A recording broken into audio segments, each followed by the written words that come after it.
So we're going to plan your vegetable garden, Michelle.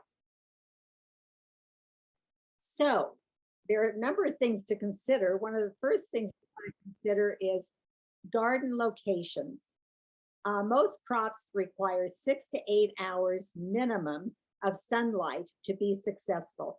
And boy, I'm a perfect example of that. Unfortunately, because of all the mature trees in my yard, I do not have 6 hours of sun. I'm lucky if I have 5. So I really have to think very carefully about where I'm going to plant what. The other thing is you want it to be near a water source. You don't want hoses running all over your yard. So consider where you're going to get your water. You want to avoid low spots. Colorado temperatures are so strange. We have cold nights in summer, hot days. Low spots only make those conditions worse. As you all know from your science classes years ago, hot air rises, cold air goes down. So in the low spot, it will stay colder longer than if you have a higher location. Avoid, obviously, shade from trees, shrubs, and buildings because that will lower the temperature and won't give you enough sunlight. And also avoid windy spots. You know, Colorado is so incredibly dry that the wind really dries out the soil and your plants. So once you find your location, let's go to the next slide. Michelle? Okay. So, what did you miss? Yeah, okay. So we're going to consider sunlight and windbreak, available space. How much space do you want for your garden and do you have enough space? And one thing that we're talking about more and more nowadays is finding a way to garden if you have an impairment and you want to be safe. And then also soil conditions. And I like to say with soil conditions, you can go out and you can buy $500 worth of comforters for your bed. And you can buy $300 sets of sheets. And you can make the most gorgeous bed in the world. And you get into it and you don't get a good night's sleep because you have a lousy mattress. Well, that's what soil conditions are. We will talk about that a little later. You want the best soil conditions so that what you put on top of it will do well. So you want to group your crops by the growing period. Some things you harvest very early, like peas and lettuces, and other things have to go the whole summer, like tomatoes and eggplants and squash. So it's very often easier to plant your garden accordingly. Like if all of your greens are together and you harvest those earlier, you can then replant that area. You want to group your crops by cultural requirements. You don't want to put a plant that likes dry feet in with a plant that likes wet feet because it's going to be very hard to water it. So if you're gardening in beds, in raised beds, you would put your crops that take a lot of water together. You would put your crops that take less water together. And when you're planting in the ground, you can do sections as well for water requirements. And then also, if you think about pest problems that certain plants have, you don't want to plant too many of those together because that'll reduce the number, that'll increase the number of pests. And then you want to allow appropriate spacing, and that you can find out from the seed packets. You need good air circulation. I get people saying to me all the time, particularly in my neighborhood, why does my cucumber plant have powdery mildew? Well, I'll go look at their garden and they're just not getting enough airflow. And when plants are too close together or in certain locations where the air is blocked, you're going to develop things like powdery mildew. And then also your seed packet will tell you about the disease problems and pests that you might get for that particular plant. Next. Next. Okay, garden styles. This is the one I like the best. You can do so much nowadays with a garden. You can have in-ground gardens. You can have raised beds. You can have containers. If you look at this slide, along the fence line, you see that there are some wooden structures that kind of go up at an angle. And if you look way, yeah, if you can push the cold frame, Michelle, to the right, now all the way to the right, the fence. Whoops, over to the fence to the right. There. Now, see that cold frame up at the top? Okay, if she's not quite there, you go. Okay, that is actually a frame that probably has either plexiglass in it or maybe glass or light colored a plastic of some sort. And in the spring, after you plant, that lowers onto the wood and creates a cold frame. And it's really good for starting your crops early. Then to the left is a raised bed. And then, of course, you've got the rows in the ground. This would not be my first choice for a design. I think it's kind of messy looking. And if you've got kids or animals, wow, there's no grass left. There's no lawn to play on. But those are the three areas that you can plant in the ground, raised beds or containers. What fits into your existing landscape? And what is your budget? Obviously, the most expensive way to go is going to be containers or raised beds that are up off the ground that actually have legs on them, because you're going to have to build those or buy them. In the ground is your cheapest way to go, but the hardest way to garden. Next. Next. Okay, why in the world do you want to grow vegetables? Well, there are many reasons. Some people just like the challenge of growing anything in Colorado, and it is a challenge. But to me, having my own garden gives me produce that tastes the best. There is nothing like picking that tomato off the vine, taking it in the house, slicing it, and eating it immediately. Even the farmers markets that are wonderful around here, but that was picked maybe the day before or that morning. By the time you get it home, you may not eat it till the next day or two, and it's not the same. It just isn't as fresh tasting. I also found that by having a garden, particularly when my kids were little, they tried all sorts of vegetables that they never would have tasted before. Why did they try them? Because they grew them. And it really introduced them to a lot of interesting vegetables that they wouldn't have eaten otherwise. Money. I am not sure that in a small garden you really save that much money. By the time you amend the soil and you build your beds, if you grow enough of a crop, then yes, you do save money, but that kind of balances out. Seasonality, obviously we can only grow in the summer here. So it's not like we live in California or Arizona where you can stagger your crops most of the year. Provenance is a really important one. Where does your vegetable come from? Was it shipped in from a foreign country where you're not sure? Well, of course, the FDA pretty much checks that it's not dangerous to bring it in from a foreign country. But fertilizers are different in foreign countries. If you've ever traveled overseas, you know you can get sick because of the way that a vegetable was fertilized. But it's pretty safe to buy those here. However, if you buy melons in the middle of winter that came from south of the border, it's not going to be that fresh.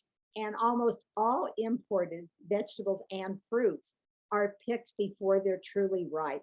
So have you ever noticed that strawberries that you buy in winter don't taste like strawberries? They have virtually no flavor. That's because they didn't come locally. The environment. It's really the most economical way to help your environment, to grow your food locally. If you think about the number of trucks that are on the road with your vegetables that are polluting the air, the way big greenhouses are run, none of it is really great for the environment. But when you garden at home, you can control a lot of that. And most of all, I think it's fun. Now, if you ask my kids when they were little, was it fun that mom gardened? No, because they had to go weed it. But actually, they all garden now, and it really was a fun time. And the personal satisfaction. I mean, I like nothing better than to make a salad straight out of my garden and serve it to company because I grew this and it's just beautiful. Okay, next. So we're going to get started. We have to plan, prepare, plant, care, and harvest. So the first thing is to plan. I'm sorry. So planting your garden, we talked about that a little earlier. Find the best location. We have to consider the growing season and the crop selection. Soil conditions, that's your first and foremost thing. Go outdoors once you've picked your site and dig up some soil. Is it loose? If it's loose, it's loamy and it's really good. It'll warm up early in the spring. It'll drain well, and it's usually pretty fertile. However, are you going to find that in your yard and you haven't gardened before? Most likely not. You're probably going to find poor soil. Most of Denver is clay, and boy, you can almost put water on it and work it with your hands and make a pot out of it. It's so clayey around here.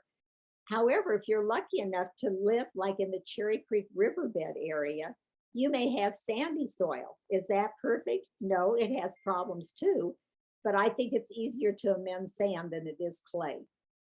So either the clay soil remains wet for too long, or the sandy soil dries out too quickly. If you think about a sandbox, the water runs right through it. The clay, it's going to sit there. Both remain cold late into the spring, and both generally lack the fertility you need for growing vegetables. So what are we going to do about it? And we'll talk about that a little bit later about amending your soil. So in ground, if you want to do your whole yard in a great big in-ground vegetable garden, again, you need that 6 to 8 hours of sunlight. Very, very important. You'll certainly have plenty of space to space out your plants so you don't get things like powdery mildew. And you absolutely have to have good soil conditions for drainage. You don't want waterlogged plants. Next. Now, my preference are raised beds. And I go even higher than these. My beds are so I don't have to bend over at all, which is just the greatest thing in the world. It's like working at your kitchen counter. You go outdoors and you're standing up. You don't have to get down on your knees. It's terrific. But any kind of a raised bed, I think, is really great. It's higher than your regular soil. The bed size is small enough that you can work all the way around it or down the length of it and not step on the soil. When you step in your in-ground garden, you are compacting the soil, which is not the best thing in the world to do. Now, your raised beds can either be framed with wood as in here, or you can just pile up soil, but I find that that washes away and is not very good. So I would suggest making some kind of a framework around it, and that works the best. The benefits are that you have much better soil right away because you can bring in good garden topsoil and avoid having to amend the soil that's already in the ground. You'll have much better drainage. Certainly, if you have any kind of a mobility issue, it's much easier to walk around a path around these raised beds than it is to walk through a garden. And you don't get as many pests. I've yet to figure out exactly why, but whenever I've used raised beds, as opposed to in the ground, I really do have less pests. Part of it is because they don't travel all the way underground, and it just seems to be a healthier garden. And it conserves water because you're only watering the plants themselves. You're not watering all this extra in-ground space that you may not have planted. And you do get a good yield. I don't know that you always get a higher yield. I think sometimes melons, pumpkins, squash do a little bit better in the ground for some reason, but certainly tomatoes and your eggplants and your lettuces do absolutely wonderful in these raised beds. And it can double as a cold frame. You know, you can build up a side and put this angled, if you have the straight side, and then you have the angled frame that has the plexiglass in it, you have a ready-made cold frame that really does extend the season in Colorado. Now, another one of my favorites are containers. I always gardened in the ground before I moved to my current home. My most successful garden in the ground was 140 feet by 40 feet. It was like my mini farm, and it was a lot of work. Well, I moved into a covenant controlled HOA, and I cannot plant vegetables in the ground. I have no idea why, but they don't want it done here. So I have these raised beds. They're really raised boxes, and I have a lot of containers. And for me, it's really a benefit because remember, I told you I don't have 6 hours of sunlight all over. I can put my lettuce in a wheelbarrow or my salad bowl, I call it. I grow peas, lettuce, spinach, kale in a wheelbarrow, and I can move that around, because the sun's a little bit different in June than it is in July and it is in August.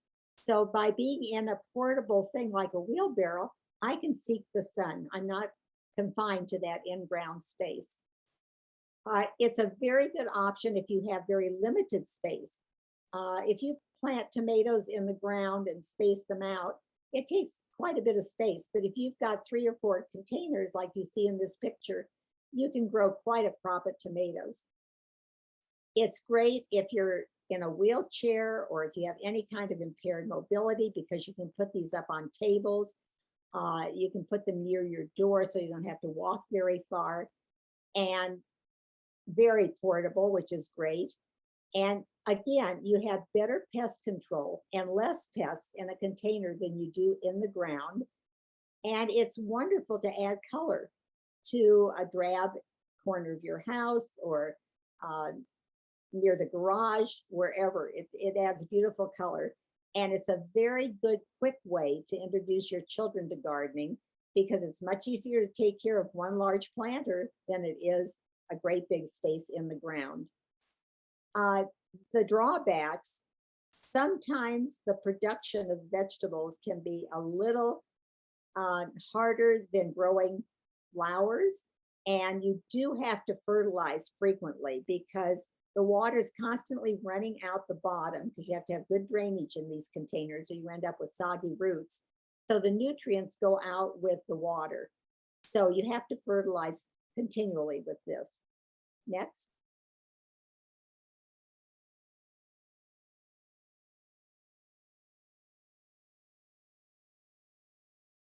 So containers, whoops.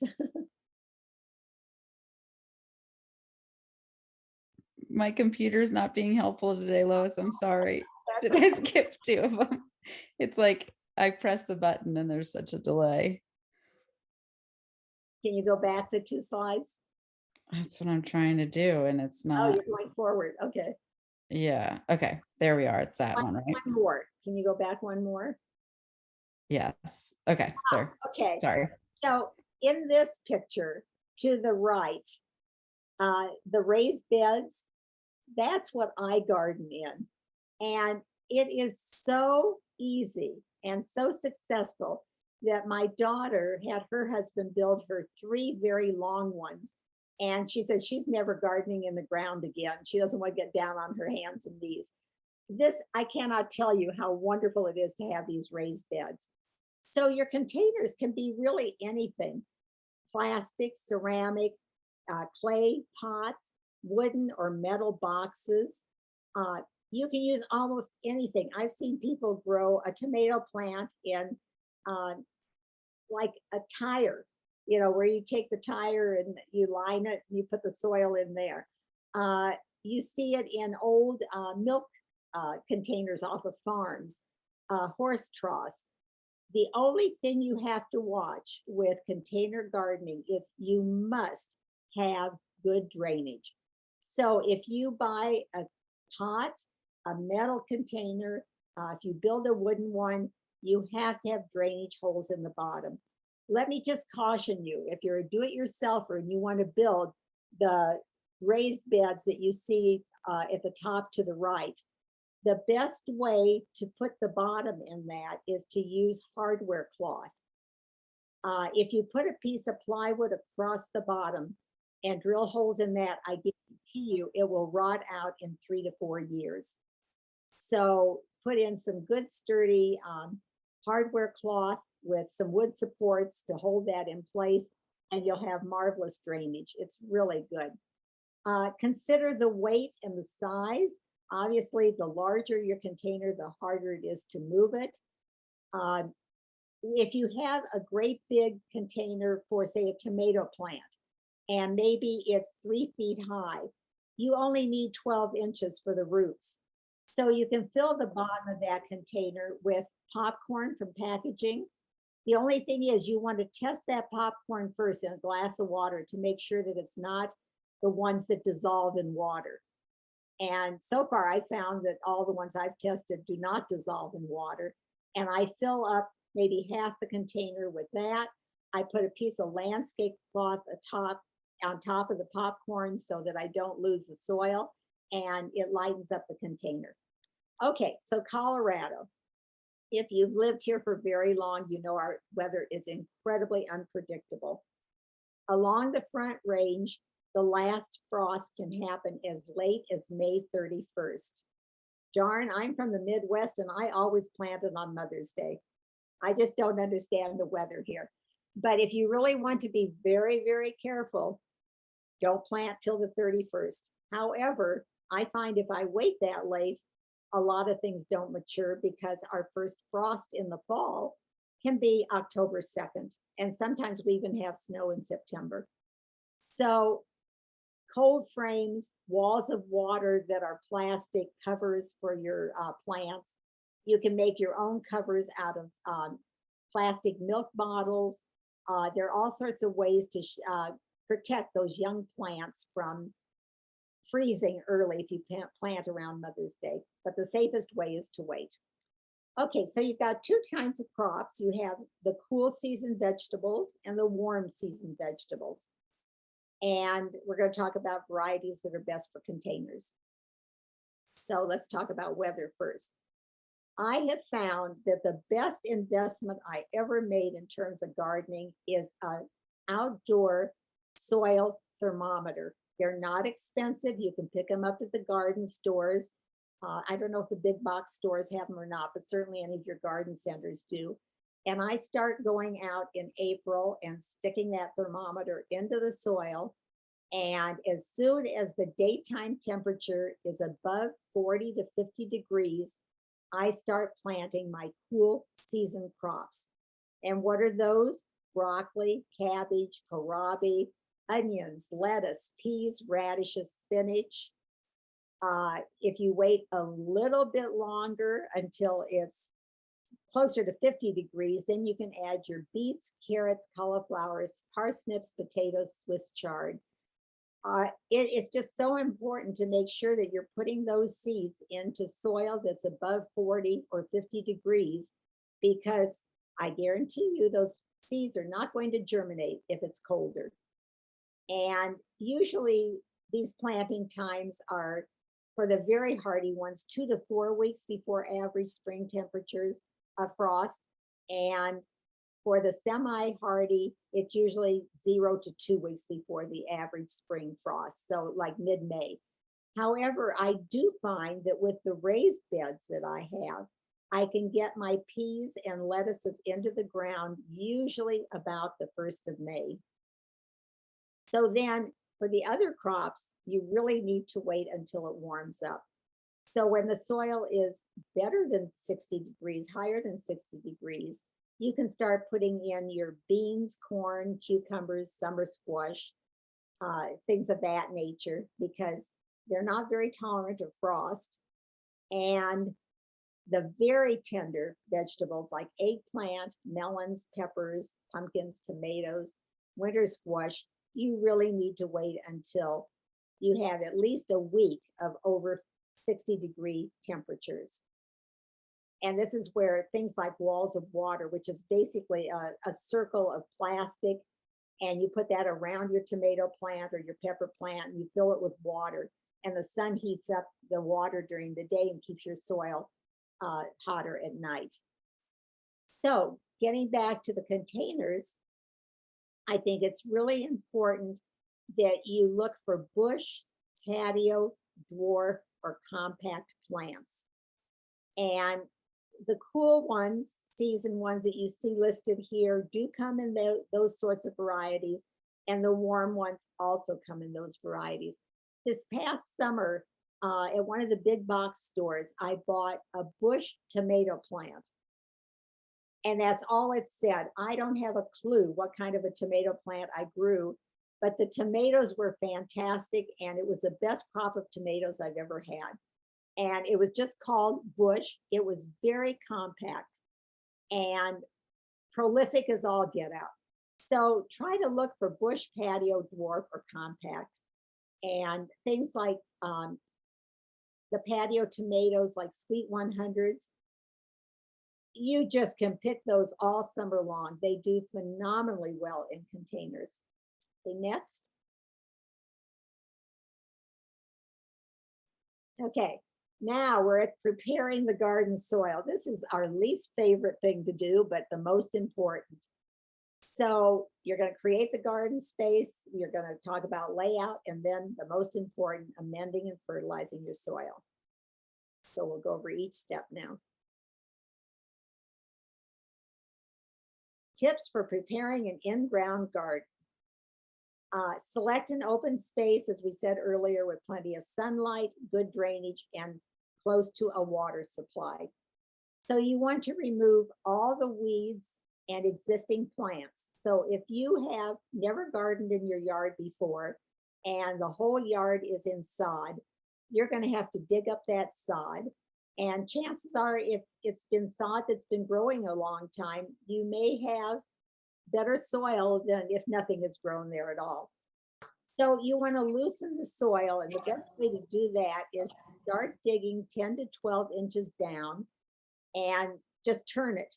Break up the clods, remove any stones you might have in there, and then spread the amendment. We'll talk about that in one of the future slides.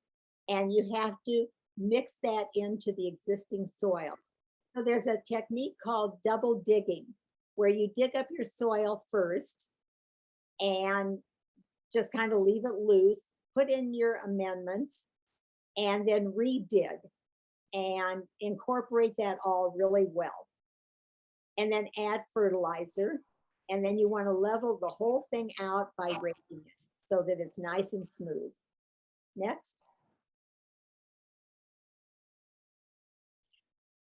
Your computer's acting like I know, and I'm trying to get my son to get me the course. Okay, Sorry. so here we have a raised bed. Whoops. We went too far. It's just doing it on its own. Yeah. I'm so sorry. No, I can relate to that because I'm having computer problems right now too. And it's going, this is the right one, right? Oh, one more back. One more. Sorry. I'm so sorry, Lois. Okay. Okay. So again, my favorite, the raised beds. You don't think I'm partial to these, do you? Okay, the width should be maximum 4 feet because you want to be able to work the whole thing from, the two sides in. You don't want to step in it. Again, your minimum height should be 4 inches. And then decide about your walkway space. Do you want to put down rock chips like you see here? Do you want to put down mulch like wood chips? Do you want an east-west or a north-south orientation? Use Cooper pressure treated lumber. You want to make sure that your lumber is not chemically treated. Like you do not want to use railroad ties that have creosote on them. You will fill the bed with soil. I like to buy a good potting soil and then add a third compost and maybe a third peat moss to loosen that all up. And when you do buy planting soil, you want to be aware that a lot of it can be too salty. So you kind of want to check the label. Double dig. Now this is important. If your raised bed is going to lay right on your existing soil in your yard. You need to dig down into that existing soil and incorporate the soil that you add into that existing soil. If you don't, if you just make your raised bed and then throw soil in on top of your existing soil, you are going to create a water barrier. The water will not get through there. So that's why you need to dig down into the existing soil unless you put a bottom on your raised bed. And then you want to add a little bit of fertilizer and test the soil if you want to spend the money to get a soil test after the first year to see what nutrients you have to add. But I find that with the raised bed that is not on the ground, I just add the commercial soil that I buy, and it lasts, I mean, a number of years. I incorporate compost into it each year, and it really seems to do well. Okay, with containers, again, don't forget those drainage holes. Your containers absolutely have to have drainage holes in the bottom because wet roots are not going to do well. The larger the container, the easier it'll be for the crop to grow, and it produces more nutrients and it holds water better. Plastic containers, metal containers are going to retain water longer than clay containers. So if you have a clay container, it will dry out faster if it's not glazed.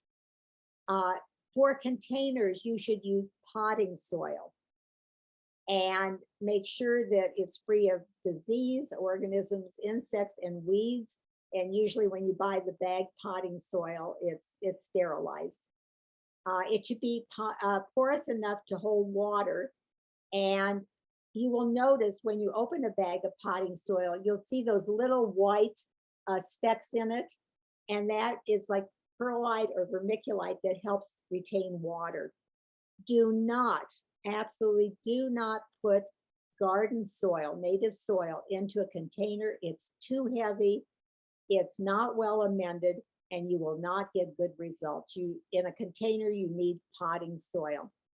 Again, sunlight, everything takes sunlight, and never let your containers completely dry out. They don't like it. The plants don't like it. They need consistent moisture, and you have to fertilize frequently to the point where I use a water-soluble fertilizer, and I put it in a watering can and I mix it half fertilized or half strength.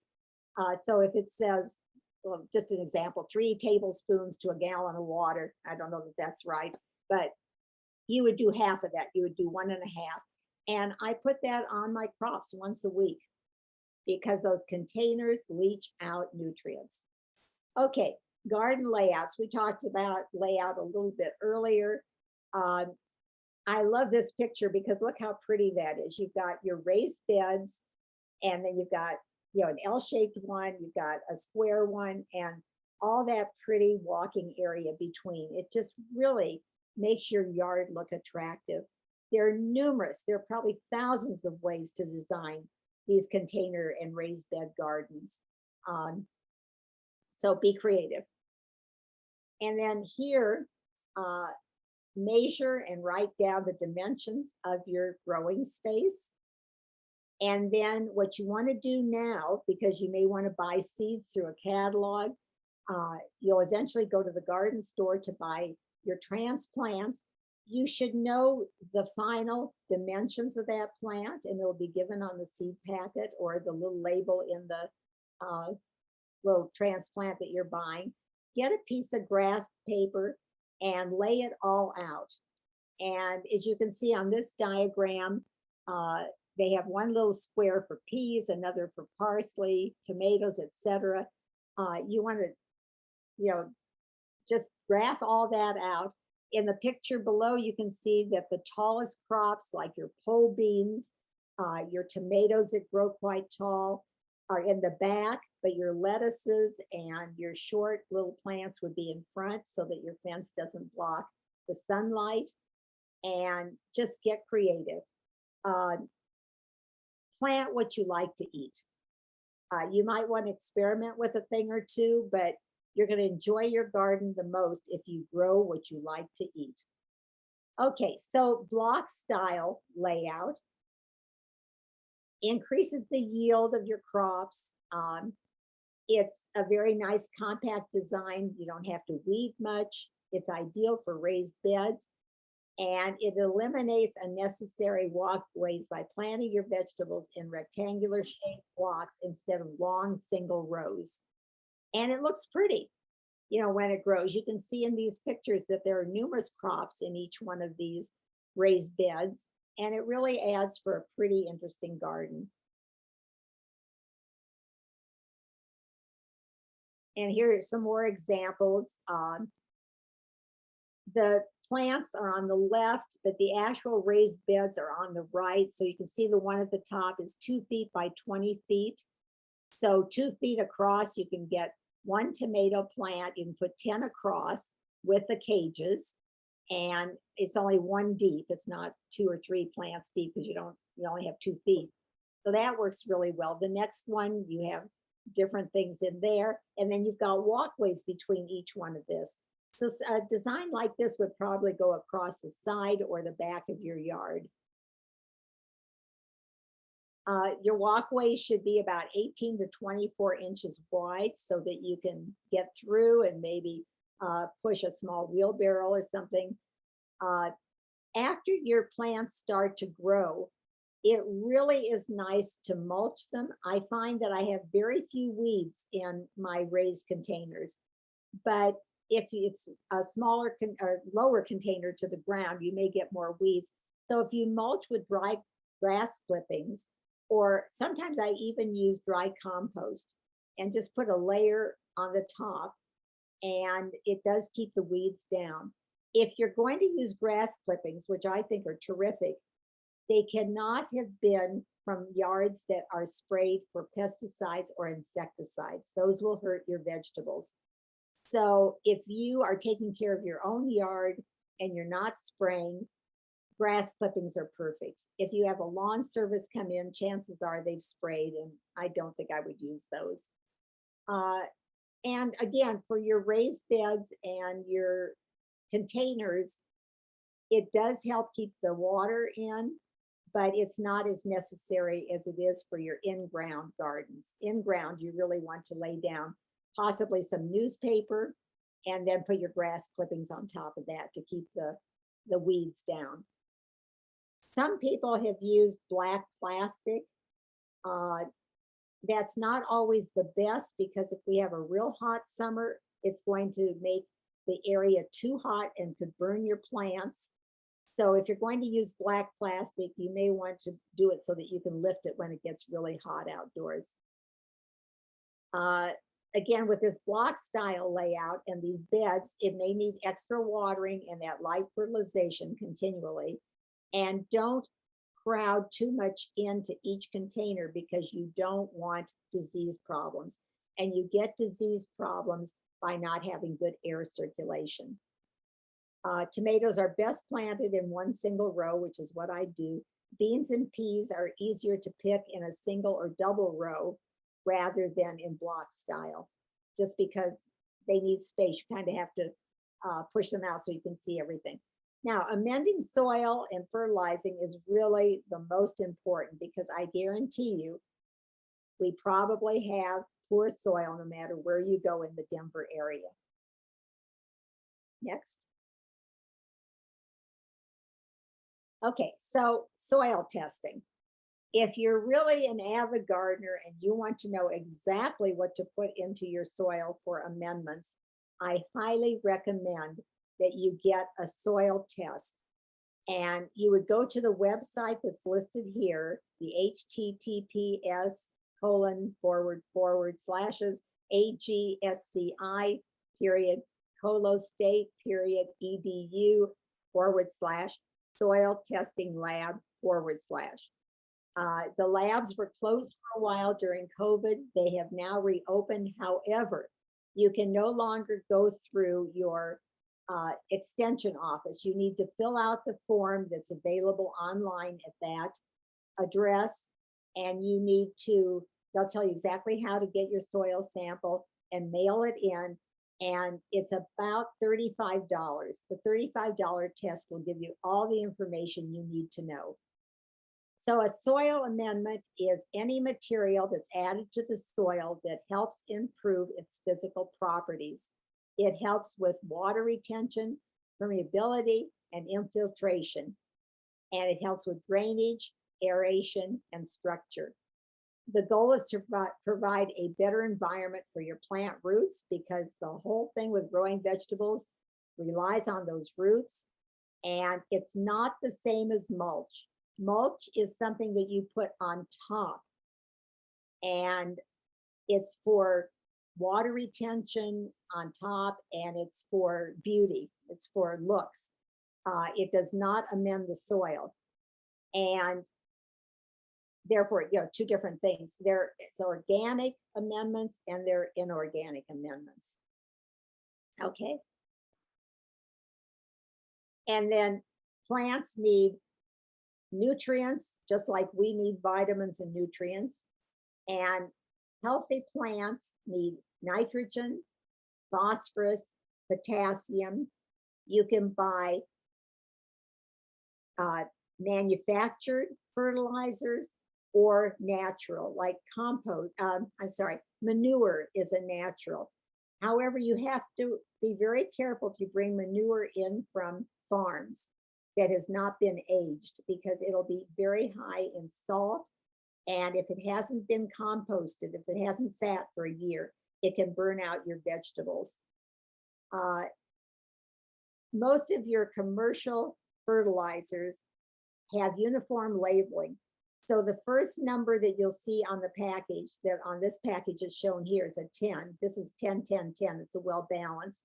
The first number is always the nitrogen. The second number is potassium, and the third is phosphorus. If you do a soil sample through CSU, the lab will tell you exactly what you need to add. They'll say you need 50% more nitrogen, or you need 10% more potassium, and then you can buy your fertilizer accordingly. And follow the directions on the package for application. Again, if you're going to bring in manure, which I did when I lived on a sandy lot, I brought it in the fall, and I turned it in and I let it sit all winter long before I planted in it. And then the following spring, I was able to plant. Okay, next. Okay, now we're ready to plant. We've got good soil. So on to the next slide. And you're going to sow your seeds first. That's the first thing that you can do in the spring. Follow the directions on the package. It tells you exactly what to do. It tells you how many days before the plant will come up, days to emerge. It'll tell you the seed depth. You should plant your seed in this 1/4 of an inch down, and you should space the seeds every inch and every 6 inches between rows. Now, if you've ever sowed carrot seed, you know that to plant it an inch apart would take you all day to pick those little seeds out. So sometimes after you plant your seeds, you have to go back after they emerge and thin them out. And you have to do that by hand, and it's not fun. One trick for growing carrots is mix your carrot seed in with radish seed and plant them together. And as you pick the radishes, which mature early, you are actually thinning the carrots, because it automatically pulls out the carrot seeds. And I tell you, I have the hardest time in the world thinning my carrots. It just kills me to pull out those little plants. But if you don't pull them out, you're not going to get edible carrots. So I thin them once and get all the little things out. And then I wait a few more weeks, and then I thin them again. And then they're baby, teeny carrots, and I can eat those raw. I don't want to lose any of them. And then finally, when they're about an inch apart, that's what I leave for the rest of the summer. And believe it or not, I'm still harvesting carrots. I think I've got about 1/3 of my crop left in my raised beds. And we make a salad for dinner. We run out and pull out a carrot. So, usually if we have a mild winter like we've been having now, you can go as late as March harvesting those carrots, and it's just wonderful. Okay, for transplants, unless you are going to start your seeds indoors, you're going to have to buy tomato plants, eggplants, pepper plants. We just don't have enough of a growing season to grow them outdoors here. So when you go to the greenhouses or the nurseries or the big box stores, look for healthy looking plants and bring them home. If, like in that top right-hand picture, that's in like a little peat moss container, and you can put that right into the ground. If you're going to buy your plants in plastic containers, you're going to have to take them out very carefully. And what I like to do is the plants here, I like to put my fingers on either side of it, turn it over, tap it out of the container, and then put it into the ground. When you're transplanting, do not plant it lower than the soil in your little container, and do not plant it higher. You want the soil around your plant to be the exact same height as the soil in your raised bed or in the ground. And be careful with them because they are fragile. If you buy a 6-pack, take a nice sharp knife and cut them apart, because if you try to just pull them out, chances are you're going to lose some of the roots and destroy the little plant. Also, back to the planting the seeds. If your seeds don't emerge in the time that it says on the package, chances are they're not going to, and you will want to replant. Okay, next. Succession planting. This is my favorite. Have you ever put in green beans and they all mature at the same time and you can't eat them? I mean, it's just too many green beans. You're giving them away to the neighbors. So if you plant one row the first week, and a week later come in and plant the second row, and a week later the third row, they'll mature at different times. And you won't be so overwhelmed that you're canning green beans. I've been pickling green beans lately because I get so many each year. Okay, now your plants are in the ground, they're growing, they look great. If you are in the ground, you're going to have to cultivate and remove the weeds.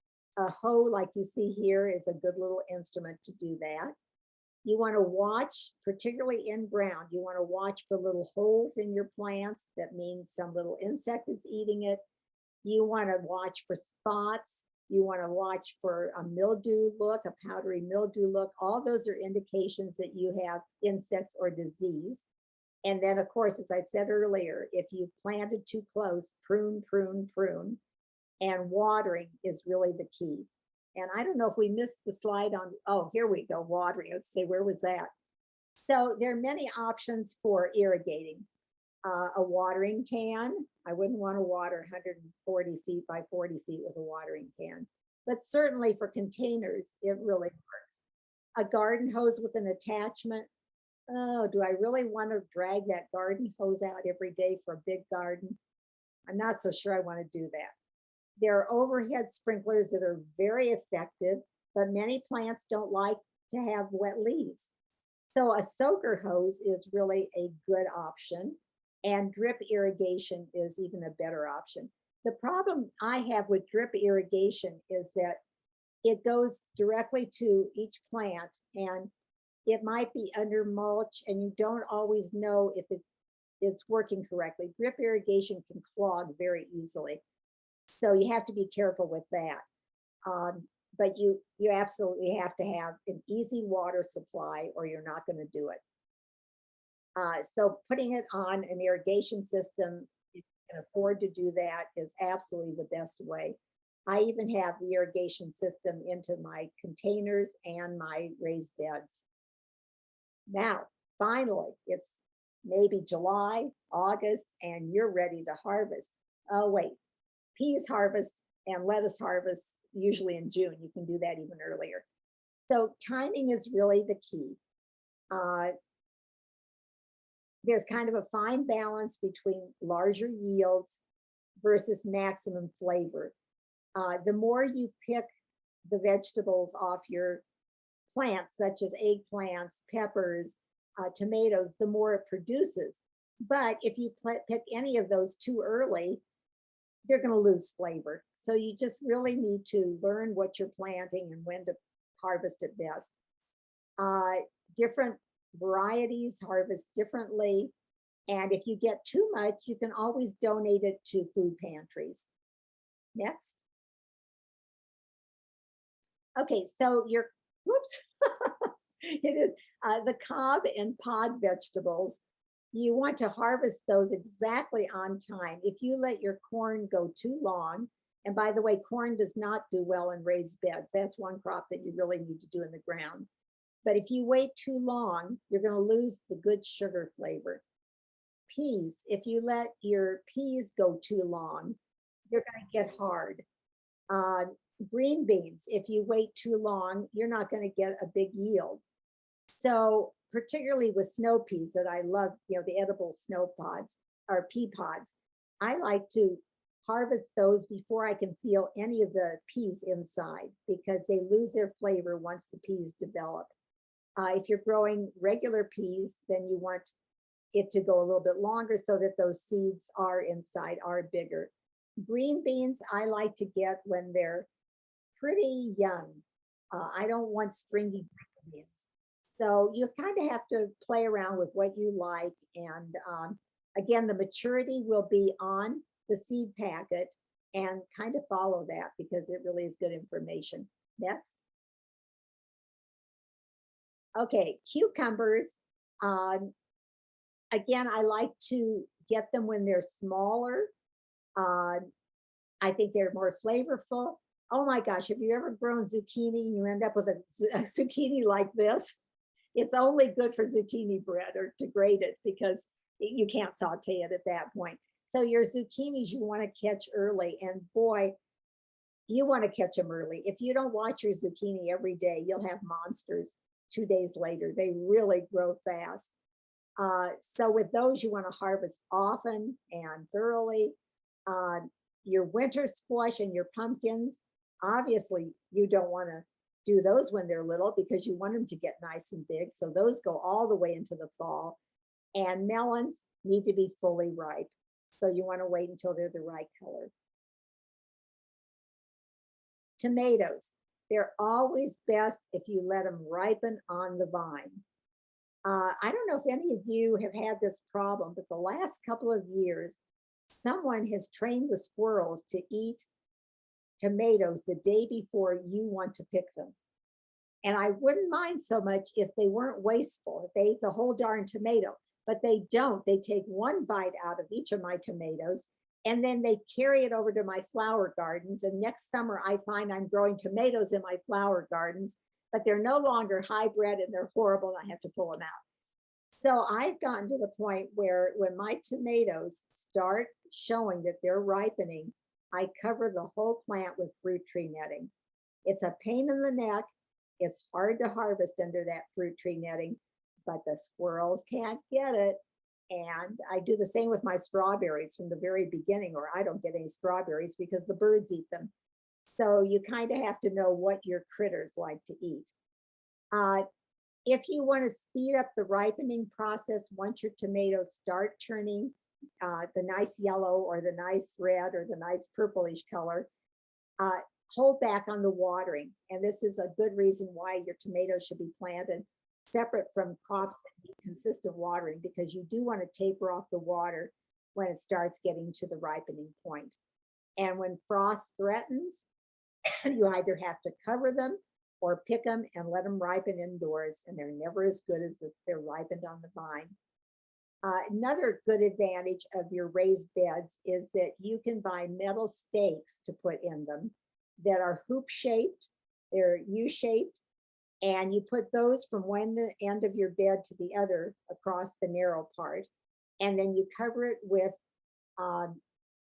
cloth that you can buy at the big box stores that's designed like frost blankets, but they have them in different weights, and you can start with the lighter weights that let a lot of sunshine in. And then if you know there's a frost coming, you can put the heavy frost blankets over and remove it when it warms up a little and extend your crop. And that's really good. Okay, so peppers and eggplant, use hand pruners to cut them off the plant. They have a thicker stem than a tomato. And if you try to pull them off by hand, you can damage the plant. And again, harvest often because you'll get a better production. And if you let them go too long, the flavor is not going to be quite as good. So eggplant particularly, you have to time just right. You don't want it underdeveloped and you don't want it overdeveloped. Peppers are a little bit more forgiving. However, if you've planted a red pepper, wait till it gets red because it'll be green for a long time. So again, refer back to the seed packet. Next. Greens. Okay, your salad greens, you can really harvest when they're little. And they're really very flavorful when they're small. Don't let them go too long because what will happen is, particularly as it gets hotter, they will bolt, meaning that they'll start sending up seeds. And once they do that, they're bitter, and you're not going to like that. Head lettuce needs a longer growing season. I've never had good luck with that in Colorado, but the head should be firm if you are lucky enough to grow that. I stick more with the field greens and the leafier lettuces because it does better. I find cabbage too is really hard to get to maturity because of the cabbage worms. Okay. Root vegetables. These are really forgiving and wonderful little things. They can be harvested when they're little. Like if you've ever grown potatoes, the little new potatoes are delicious. You can saute those. Carrots, you can eat the baby carrots. Beets, you can eat little beets. However, some of them you want to get to maturity, but you don't want them to get oversized. If they get too big, they lose their flavor as well. And if you really mulch them heavily or cover them, you can winter harvest them. You know, many of them go through the winter. And also with your root vegetables, they're usually ready to harvest when they start pushing up through the ground. You know, you'll have the green all summer, but then the actual root will start coming up out of the ground. And, you know, that can be good. Okay, I'm sorry this was such a long presentation, but let's try to take some questions and we're at the end of it.